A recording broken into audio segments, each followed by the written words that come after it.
પરસોત્તમ રૂપાલાનો વિરોધ ગુજરાતભરમાં વકરી રહ્યો છે, જેને લઈ આજે અમદાવાદના પૂર્વ વિસ્તારમાં ક્ષત્રિયોની મહારેલી યોજાઈ હતી, જેમાં ક્ષત્રિયોના આગેવાનો અને મોટી સંખ્યામાં મહિલાઓ ઉપસ્થિત રહી હતી। તો આવું જોઈએ સંપૂર્ણ વિગત વિશે। નમસ્કાર, હું છું રોનક મોઢવાડિયા અને આપ જોઈ રહ્યા છો ન્યૂ ગુજરાતી ન્યૂઝ।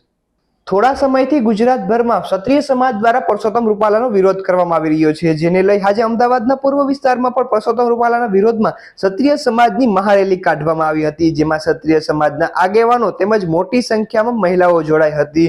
રેલીમાં બેનરોનો દેખાવ કરી અને સૂત્રોચ્ચાર કરવામાં આવ્યો હતો।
તો આવી જ અવનવી માહિતી અને સમાચાર જોવા માટે જોતા રહો ન્યૂ ગુજરાતી ન્યૂઝ।